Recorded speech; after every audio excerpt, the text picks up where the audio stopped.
Okay, आप बताइएगा आपको स्क्रीन शेयर हो रही है? ओके, ठीक है, मैं इसको दोबारा से स्टार्ट करता हूँ।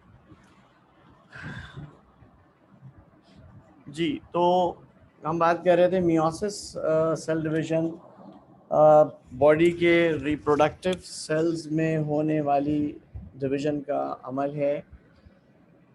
इसके नतीजे में स्पर्म्स और ओवम की फॉर्मेशन होती है। मियोसिस को हम रिडक्शन डिवीजन भी कहते हैं। इसकी वजह ये होती है कि नए बनने वाले सेल्स में अपने पेरेंट सेल्स के मुकाबले में नंबर ऑफ क्रोमोसोम्स हाफ होते हैं। फॉर एग्ज़ाम्पल, अगर एक सेल जिसमें क्रोमोसोम्स की तादाद 20 है और वो मियोसिस की डिवीज़न से गुज़रता है और उससे जो नए सेल्स बनते हैं, तो एक सेल से पहली बात तो 4 नए सेल्स बनेंगे और उन चारों सेल्स में से हर एक सेल में नंबर ऑफ क्रोमोसोम 10 होंगे, जबकि उनके पेरेंट सेल में 20 थे। तो चारों सेल्स में 10, 10, 10 और 10 क्रोमोसोम्स मौजूद होंगे। इसी वजह से हम इसको रिडक्शन डिवीजन कहते हैं। अच्छा, अब ये जो रिडक्शन डिवीजन है या मियोसिस है, इसकी माइटोसिस की तरह से 4 स्टेजेस हैं। एक कहलाती है प्रोफेज, मेटाफेज, एनाफेज, टीलोफेज। इसी तरह से थोड़ा सा डिफरेंस जो आपको नज़र आता है माइटोसिस और मियोसिस में, हर स्टेज की 2 स्टेजेस हैं, जैसे prophase 1 and prophase 2, metaphase 1, metaphase 2, anaphase 1, anaphase 2, telophase 1 और टीलोफेज 2। ठीक है, तो हर स्टेज की 2 स्टेजेस होती हैं। मियोसिस में और माइटोसिस में ये फ़र्क है।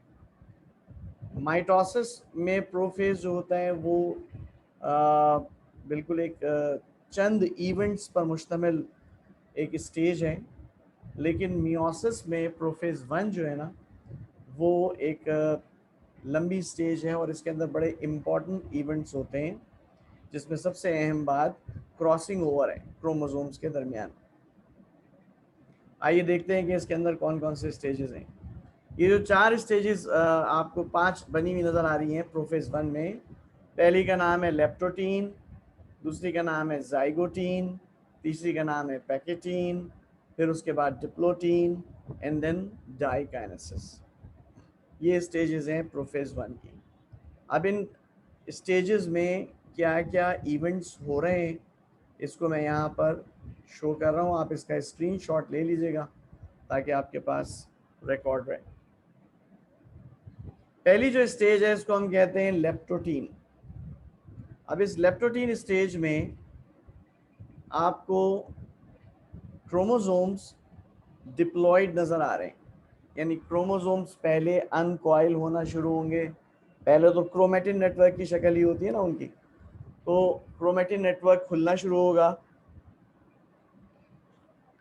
क्रोमोसोम्स अनकॉइल होना शुरू होंगे और क्रोमोसोम्स जो हैं वो फिर आपस में कंबाइन हो जाएंगे, होमोलोगस क्रोमोसोम्स, और इस तरह से ये डिप्लॉयड स्ट्रक्चर नज़र आना शुरू हो जाएगा।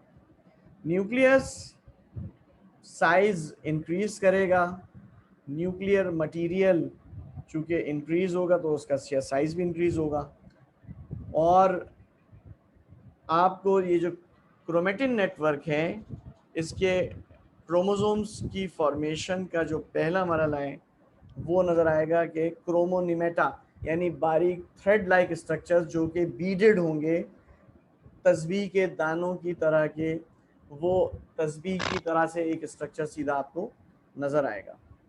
इसको हम कहते हैं क्रोमोनिमेटा।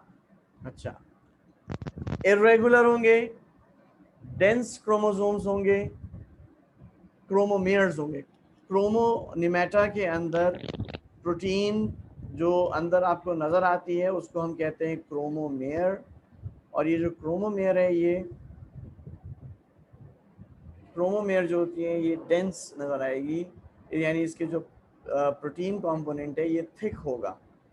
तो ये इवेंट्स इसके अंदर होते हैं। फिर उसके बाद दूसरी स्टेज आती है जाइगोटीन। अच्छा, पहली वाली स्टेज को आप नोट कर लीजिएगा, स्क्रीनशॉट ले लें। पहली बात तो ये कि इसके अंदर क्रोमोसोम्स डिप्लॉयड होंगे जो अनकॉइल होना शुरू होंगे और होमोलोगस क्रोमोसोम्स की पेयरिंग होना शुरू होगी, लेकिन वो chromosomes thin thread like structures होंगे जिनको हम क्रोमोनिमेटा कहते हैं, और उनके अंदर जिस तरह से तस्बीह के दाने आप देखती हैं इसी तरह से उन क्रोमोनिमेटा के ऊपर छोटे छोटे प्रोटीन्स के क्लस्टर्स आपको नज़र आएंगे, उनको हम क्रोमोमेयर्स कहते हैं। दूसरी स्टेज आती है, इसको हम कहते हैं जाइगोटीन। जाइगोटीन स्टेज के अंदर होमोलोगस क्रोमोसोम्स एक दूसरे से करीब आना शुरू होते हैं, बाइवेलेंट हो जाते हैं और साइनैप्स बनना शुरू हो जाता है। साइनैप्स का मतलब ये होता है क्रोमोसोम्स के एक या एक से ज़्यादा पॉइंट से आपस में क्लोज एसोसिएशन हो जाए, उनके दरमियान ज्वाइनिंग हो जाए और पेयरिंग फॉर्म हो जाए, ये साइनैप्स कहलाता है। साइनैप्स का मतलब होता है मिलना या जुड़ना। तो एक जैसे क्रोमोसोम जिनको हम होमोलोगस क्रोमोसोम्स कहते हैं उनमें पेयरिंग होना शुरू हो जाती है। तो जाइगोटीन स्टेज साइनैप्स की वजह से स्पेसिफिक है, तो ये याद रखिएगा। अच्छा, इसके बाद अगली स्टेज आती है पैकेटीन। अब यहाँ पर जो बाइवेलेंट नज़र आ रहे हैं, बाइवेलेंट का मतलब ये कि ये दो रेड वाले और दो ब्लू वाले ये आपस में कंबाइन हो गए, ये दो रेड वाले बाइवेलेंट हैं और ये दो ब्लू वाले बाइवेलेंट कहलाएंगे, ठीक है। तो इनमें बाइवेलेंट जो होते हैं वो शॉर्ट होना शुरू होते हैं। साइज आप देख रहे हो पिछली डायग्राम के मुकाबले में इस डायग्राम के अंदर साइज क्रोमोसोम्स का कम हो गया है। डिस्टिंग्विशेबल होंगे, इनमें आप फर्क कर सकते हैं। जैसे ह्यूमन सेल में 46 क्रोमोसोम्स होते हैं और उन क्रोमोसोम्स के अंदर साइज का फ़र्क भी नज़र आता है। तो वो जो क्रोमोसोम्स डिफरेंट साइजेस के होते हैं, डिफरेंट शेप्स के होते हैं, वो वाज़े और नुमायाँ होना शुरू हो जाते हैं। एक दूसरे के गिर्द इनके जो आर्म्स होते हैं वो लिपट जाते हैं, ट्विन अराउंड हो जाते हैं और क्रोमेटिड्स यहाँ पर कहलाते हैं टेट्रेड्स, ठीक है, इनको हम टेट्रेड कहते हैं। तो टेट्रेड की फॉर्म इख्तियार कर जाते हैं, जैसे यहाँ पे आपको नज़र आ रहा है दो बाइवेलेंट्स आपस में कंबाइन हो गए, दो रेड एक साथ हो गए, दो ब्लू। अब ये दोनों होमोलोगस हैं तो ये दोनों कंबाइन हो गए, ये टेट्रेड की फॉर्मेशन कर ली। तीसरी स्टेज के बाद नेक्स्ट स्टेज आती है डिप्लोटीन। इस डिप्लोटीन में क्रोमोसोम्स अनकॉइल होना शुरू होंगे, कियास्मेटा फॉर्मेशन होगी और क्रॉसिंग ओवर होगी। ये जो इवेंट्स है ना ये बड़े इंपॉर्टेंट है, इसको मैं आगे एक्सप्लेन करता हूँ अभी अगली डायग्राम में। तो ये आप इसको नोट कर लीजिएगा पहले। तो क्रोमोसोम्स अनकॉइल होंगे लेकिन आफ्टर क्रॉसिंग ओवर कियास्मेटा फॉर्मेशन होगी और उसके बाद नॉन सिस्टर क्रोमेटिड्स के दरमियान क्रॉसिंग ओवर का प्रोसेस होगा। अच्छा, अब ये क्या चीज़ होती है ये यहाँ पे देखते हैं हम। देखें, ये होता है होमोलोगस क्रोमोसोम्स। दो ब्लू क्रोमोसोम्स हैं और दो रेड क्रोमोसोम्स हैं, इनके दरमियान पेयरिंग हो गई। इस पेयरिंग के प्रोसेस को हम कहते हैं साइनैप्स।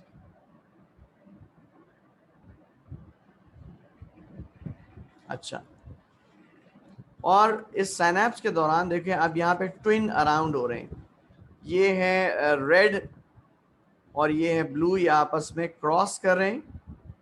ये जो एक्स लाइक स्ट्रक्चर बन रहा है इसको कियास्मेटा फॉर्मेशन कहा जाता है, एक्स शेप के स्ट्रक्चर को। अब जिस पॉइंट से ये आपस में ज्वाइन हो रहे हैं ये पॉइंट से डिटैच होंगे, ब्रेक होंगे, और जब ये सेपरेट होंगे तो इन दोनों के अंदर आपस के पोर्शंस या सेगमेंट्स एक्सचेंज हो चुके होंगे। इस प्रोसेस को हम कहते हैं क्रॉसिंग ओवर। तो अब ब्लू वाले में रेड का कुछ रीजन मौजूद है और इसी तरह से रेड वाले में ब्लू का कुछ पोर्शन मौजूद है। अब यहाँ पर इसी वजह से दोनों की कैरेक्टरिस्टिक्स में चेंजेस नज़र आती हैं, ठीक है भाई। तो अब जो इंडिविजुअल डेवलप होगा इन क्रोमोसोम्स के ज़रिए से उनके अंदर अपने पेरेंट्स के मुकाबले में ज़रा डिफरेंट कैरेक्टरिस्टिक्स होंगी।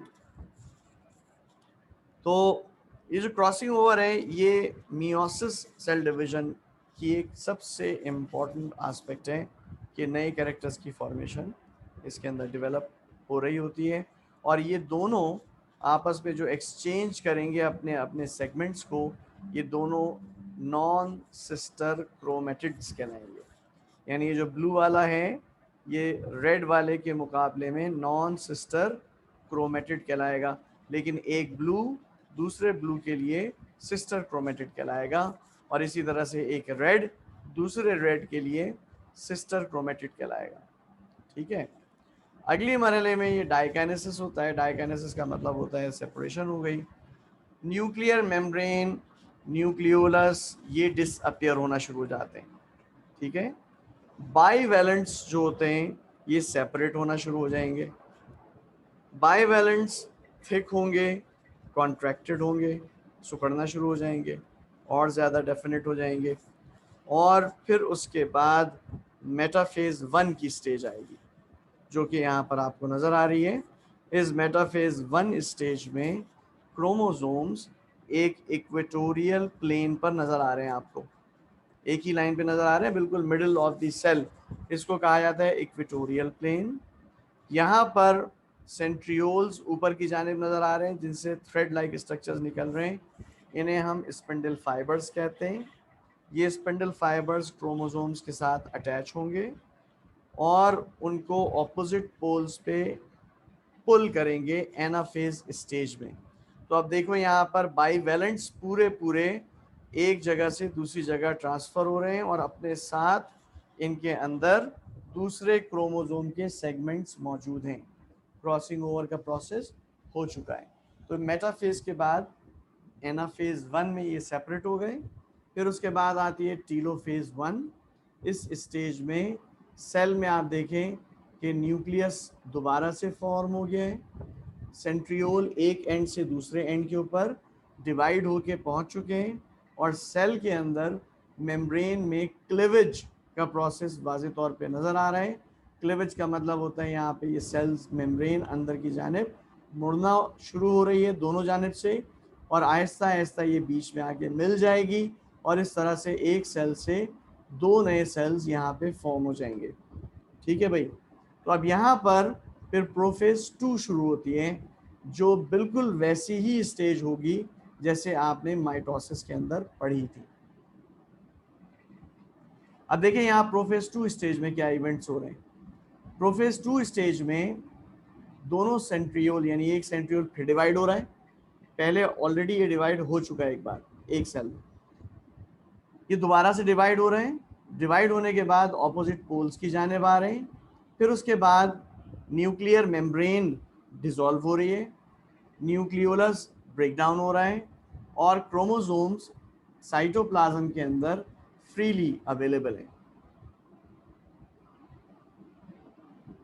हाँ, स्पिंडल फाइबर्स पहली वाली स्टेज में कंप्लीट सेपरेट होने के बाद ख़त्म हो जाते हैं, फिर उसके बाद ये दोबारा से फॉर्म होते हैं। ठीक है, जैसे कि यहाँ पे प्रोफेज 1 के बाद मेटाफेज में आपको नज़र आ रहा है, प्रोफेज 2 के बाद मेटाफेज 2 में नज़र आ रहा है। स्पिंडल फाइबर्स दोबारा फॉर्म होंगे, ये अटैच होंगे क्रोमोसोम की सेंट्रोमेयर के साथ, सेंटर में, बिल्कुल सेंटर में अटैच होने के बाद ये ऑपोजिट डायरेक्शन में यानी एनाफेज 2 में इन क्रोमोसोम्स को ऑपोजिट पोल की जानिब पुल करेंगे, जिसकी वजह से ये दोनों क्रोमेटिड्स सेपरेट हो जाएंगे और इनके अंदर आप देख सकते हैं कि दूसरे क्रोमोसोम का सेगमेंट मौजूद है। इसी तरह से ये दोबारा से स्पिंडल फाइबर्स रिड्यूस होते जाएंगे और क्रोमोसोम्स अपने ऑपोजिट पोल्स की जानिब पुल होते चले जाएंगे और ये ख़त्म हो जाएंगे फिर, और छोटे छोटे से स्पिंडल फाइबर्स की शक्ल में ये सेंट्रियोल के गिर्द नज़र आएंगे। स्पिंडल फाइबर्स ये एस्टरेज कहलाती हैं, एस्टरेज की शक्ल में स्पिंडल फाइबर्स नज़र आएंगे। अच्छा जी, एनाफेज के बाद अगली स्टेज आती है टीलोफेज 2। अब ये टीलोफेज 2 स्टेज में आप फिर से देख लीजिए कि यहाँ पर न्यूक्लियर मेम्ब्रेन या न्यूक्लियर एनवेलप दोबारा फॉर्म हो गया और ये दोनों हाफ क्रोमेटिड्स यानी हाफ क्रोमोसोम, जो 2 क्रोमेटिड्स हैं ये ऑपोजिट पोल्स की जानिब आ जाते हैं और उसके बाद क्लीवेज का प्रोसेस होता है और ये 4 नए सेल्स में डिवाइड हो जाते हैं टीलोफेज 2 में। ठीक है, तो प्रोफेज 2 में अभी क्रोमोसोम डिप्लॉयड हैं, एनाफेज 2 स्टेज में, बल्कि मेटाफेज में भी डिप्लॉयड हैं। एनाफेज 2 स्टेज में हैप्लॉयड होंगे और उसके बाद टीलोफेज 2 स्टेज के अंदर भी ये हैप्लॉयड होंगे। ठीक है भाई, 4 हैप्लॉयड सेल्स इस तरह से फॉर्म हो जाते हैं जिन्हें आप गैमीट्स कहते हैं। अब ये गैमीट्स या तो स्पर्म्स हो सकते हैं या ओवम हो सकते हैं। ठीक है भाई। अच्छा, मियोसिस की इम्पोर्टेंस क्या है कि सबसे पहली बात कि constant diploid number of chromosomes restored, यानी वो जो हाफ क्रोमोसोम्स थे जो आपने देखा कि नए सेल में ट्रांसफ़र हो गए, जैसे मैंने शुरू में बताया था कि अगर पेरेंट सेल में 20 क्रोमोसोम्स हैं तो इनके हाफ होने की वजह से नए सेल्स के अंदर 10 क्रोमोसोम्स ईच सेल में होंगे। अब ये क्रोमोसोम अब दोबारा से 20 कैसे होंगे, ये एक सवाल है। तो ये जनाब दोबारा से 20 उस सूरत में होंगे जब ये क्रोमोसोम अपने बाकी आधे हिस्से को दोबारा बनाएगा। इसको हम कहते हैं डुप्लीकेशन ऑफ क्रोमोसोम, और इसके साथ साथ उसका डीएनए भी रेप्लिकेट होगा, जिसे हम कहते हैं रेप्लिकेशन ऑफ डीएनए। ठीक है, तो वो अपने लॉस्ट पार्ट को दोबारा से फॉर्म करेगा और नए सेल में फिर दोबारा से उसकी जो तादाद है वो 20 हो जाएगी। ये क्रोमोसोम्स की तादाद जनरेशन आफ्टर जनरेशन मेंटेन रहती है इस प्रोसेस के अंदर, और क्रॉसिंग ओवर की वजह से जीन्स की शफलिंग होती है जिसकी वजह से नए कैरेक्टर्स फॉर्म होते हैं जो इन्वायरमेंट में सरवाइव करने के लिए एनिमल के लिए फेवरेबल होते हैं। ठीक है भाई, तो यहाँ पर ये मियोसिस और इसकी इम्पोर्टेंस कंप्लीट होती है। मियोटिक एरर आपके रिड्यूस सिलेबस में है नहीं, लिहाजा इसको हम शामिल नहीं करते। मैं आपको एक छोटी सी वीडियो, हाँ, ये क्रोमोसोम्स खुद को कैसे डबल करेंगे। देखें, सेल्स के अंदर जब ये डिवीजन का प्रोसेस स्टार्ट होना होता है ना, तो क्रोमोसोम्स और सेलुलर कंटेंट्स ये ऑटोमेटिकली अपनी तादाद को, अपनी मकदार को, अपने अंदर मौजूद प्रोटीन की अमाउंट को पहले ही डबल कर लेते हैं, साइज़ में भी इंक्रीज कर लेते हैं, ताकि जब ये डिवाइड हो तो डिवाइड होने के बाद वो मटेरियल इक्वली दोनों क्रोमोसोम्स में चला जाए। अच्छा, अब एक जानिब एक स्ट्रैंड क्रोमोसोम का मौजूद है, तो सेल के अंदर बेतहाशा एंजाइम्स मौजूद होते हैं, वो इन क्रोमोसोमल प्रोटीन्स को रीअसेंबल करते हैं और इसी तरीके से डीएनए को भी रीअसेंबल करते हैं according to the given chromosome.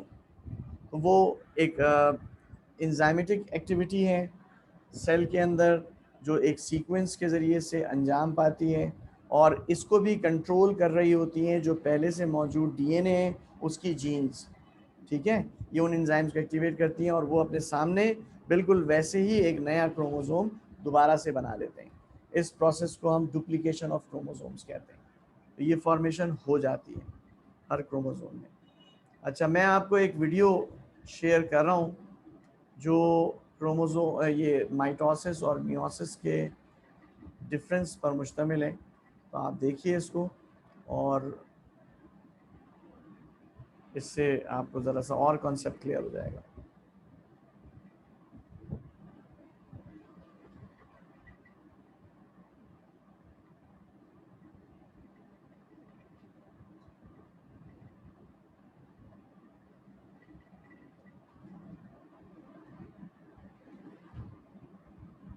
Prior to meiosis or mitosis, DNA replication occurs. In both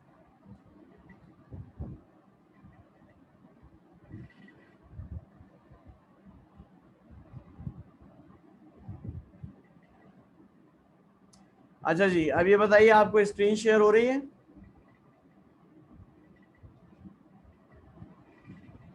okay, अब ये वीडियो मैं प्ले कर रहा हूँ, आप इसको गौर से सुन लीजिएगा। ठीक है भाई। meiosis and mitosis, the nuclear membrane breaks down as the DNA organizes into chromosomes. In meiosis, chromosome pairs come together, or synapse, and crossing over occurs, resulting in mixing of the genetic information between the chromosome pairs. The paired chromosomes then align along the central plate of the cell and subsequently separate, one traveling to each end of the cell. In meiosis, a second division sequence occurs, resulting in 4 cells with half the number of chromosomes. Mitosis involves a single division sequence, resulting in 2 cells with no net change in the number of chromosomes.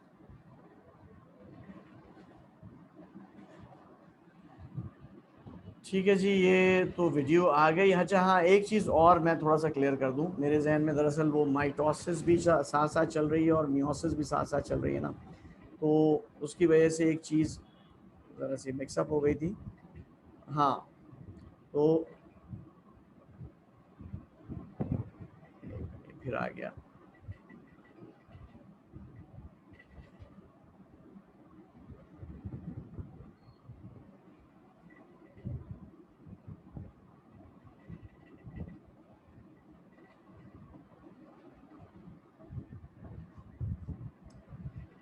अच्छा जी, ये जो मैंने आपको बताई थी ना, chromosomes अपने loss part को दोबारा से बना लेते हैं, ये मैंने आपको बताई है माइटोसिस के लिहाज से, ठीक है।